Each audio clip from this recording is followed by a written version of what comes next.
Hello and welcome to the Energy Finance Solutions Contractor Portal training. Today I'll be walking you through how to use our Contractor Portal.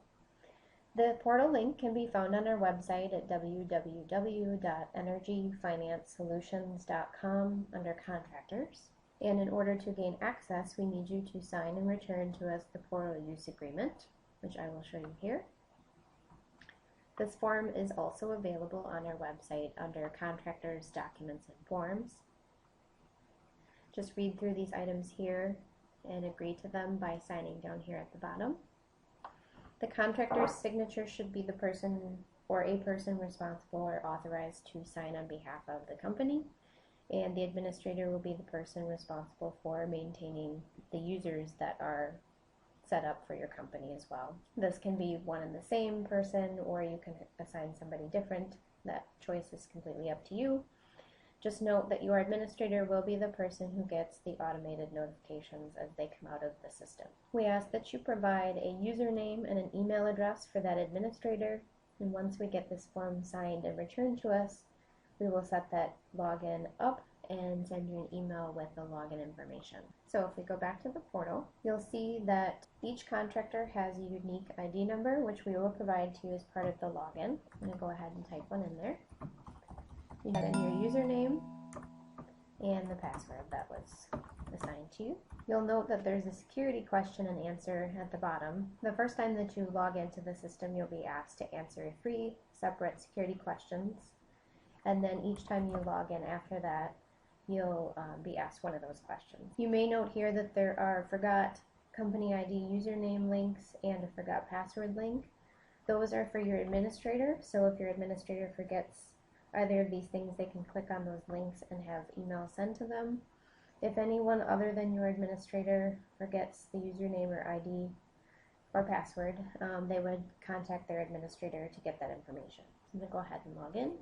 Once we get signed in, we'll go to our landing page, which is the standard display by borrower, and shows all of the customers that have applied for loans with Energy Finance Solutions and have noted you as the contractor when they did so. And this is your standard view each time you log in. So we see some basic information, the loan number, what status the loan is in, the product, etc. If you want to sort any of these columns, you can do that by clicking on the word that you want to sort by. One click will sort it ascending, the other would sort it the other way, and you can do that, you can see, across each of these. It changes the view. You can also choose from these other layout options that are up here, and that will change what your view looks like. So depending upon what you like to see, you can always modify that view. And again, you can sort by clicking on any of these column headers. I'm going to go back to my standard display. A couple other things to point out on this page. There is an export to Excel button here. If you click that, it will export your entire pipeline to an Excel spreadsheet that you can manipulate and modify however you might need to. And we also have some search features here. So the basic search, you can type in, if you remember part of the last name but maybe not all of it, you can type that in and it will bring up for you any customer with those letters in their name or their street address, anything that it finds within the system. You can hit clear here to clear those results.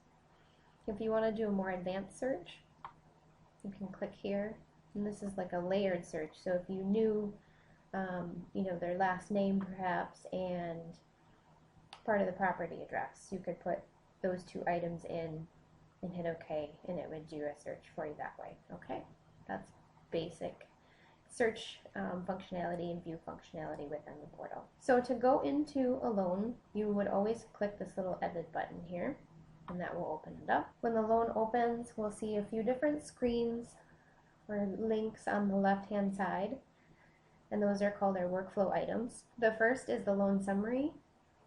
You can see here these sections are automatically collapsed upon entry. You can expand them by clicking on the header bar anywhere in the bar. It doesn't have to be this arrow button here.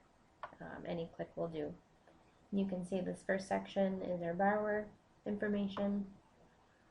Then we have loan status, okay, the product name, loan amount, interest rate, and what status the loan is in currently. We have an important date section, so as the loan progresses through the application process, these dates will automatically update based upon the status that it happens to fall into.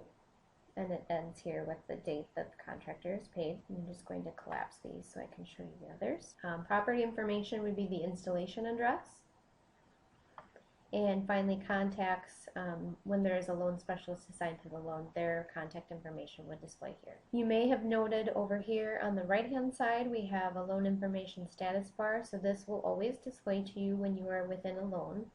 And it will give you some basic information like loan number, loan status, what that status date was, loan amount, loan term, and the loan specialist here.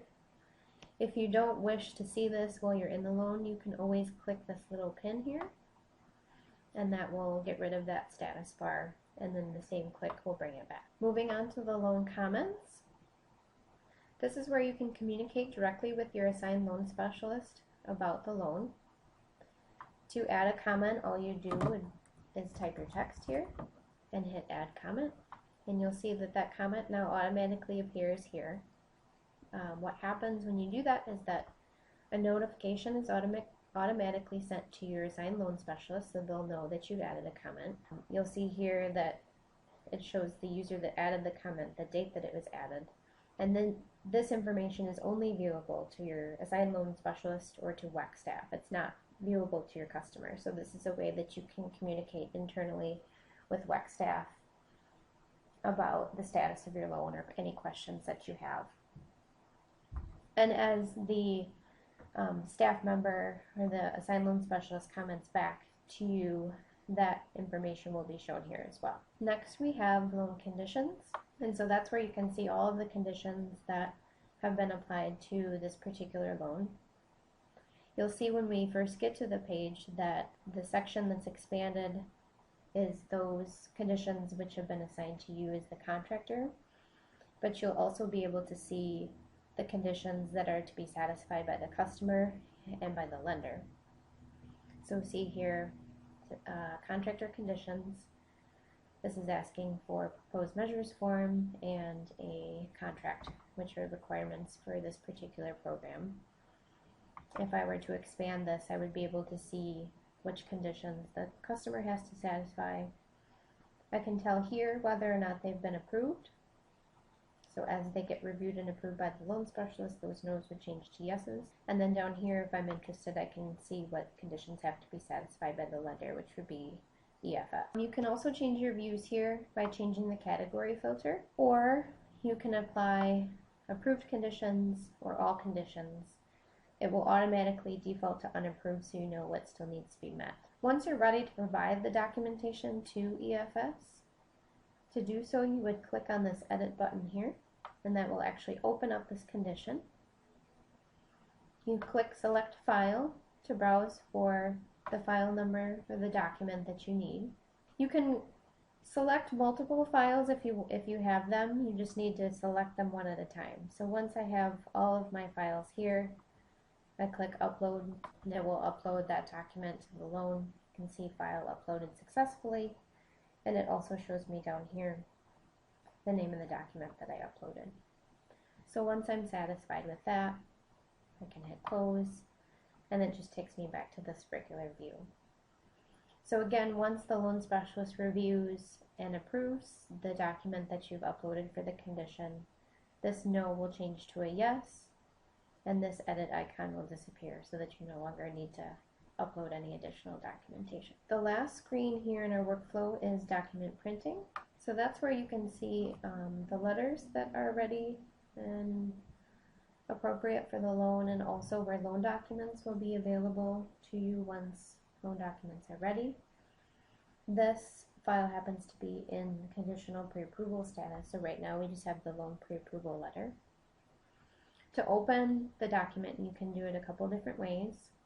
You can either check this box here and click print, which will open it, or you can also just check this box, the edit icon, and it will open up the letter for us. Okay, so here's our letter. So you can see this is all information about the loan itself. The conditions that are required are on here. And once the loan specialist is assigned, they'll be down there at the bottom. If I wanted to save this or print it, I could do so here. I can just close this out. And once I'm ready to exit the loan, I just click the Exit Loan button, and I'll be taken back to the portal. So let's look at a loan that is in Loan Doc Sent status, because that's one that will have the loan documents with it. So to do so, we can go straight to the document printing screen, and there we'll be able to see the approval letter and the loan documents. If your customer has applied online through the portal, they will have access to this information as well. But if not, or if you just prefer to print this information, documentation yourself and provide it to the customer, you're certainly welcome to do so. So you can see here I have the approval letter and the promissory note. I'm going to use the checkbox functionality here because I have two documents that I want to print. I'm going to hit print to open those up, and once they load, you'll see that first I have the approval letter and the second document. So here is our approval letter, our standard approval letter based on program, and then our promissory note.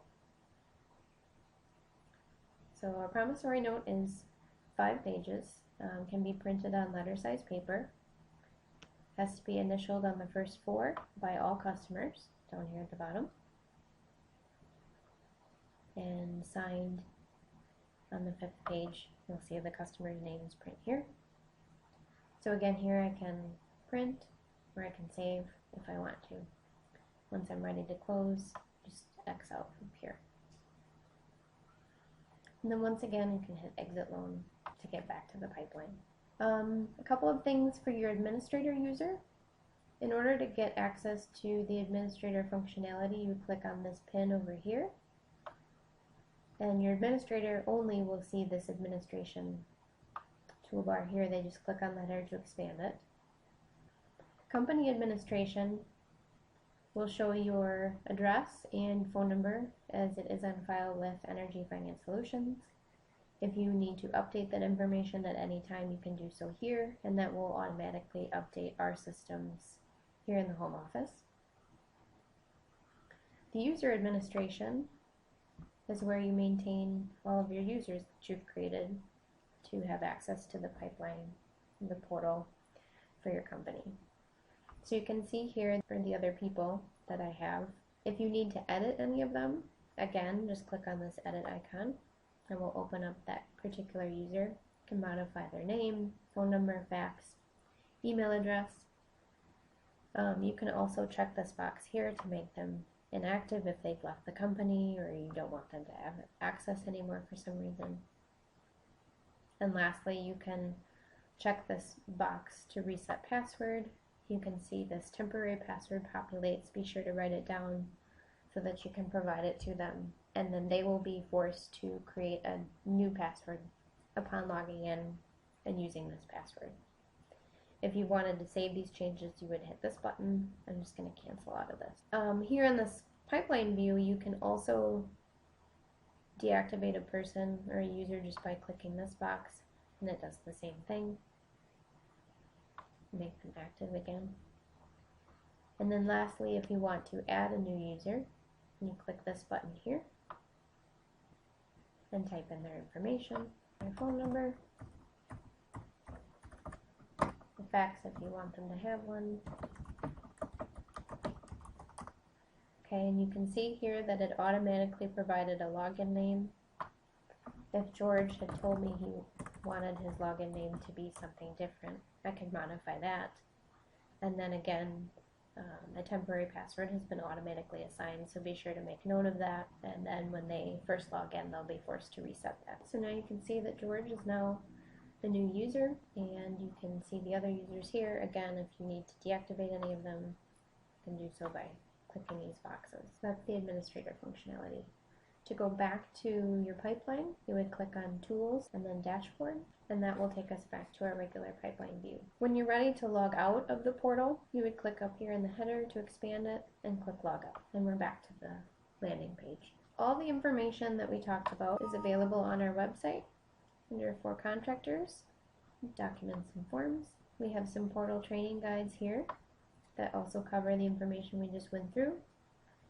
This document is for your administrator, and then this document covers the general loan functionality. And of course, if you ever have any questions, you can feel free to contact us here at EFS, and we'll be happy to help you with whatever we can. Thank you.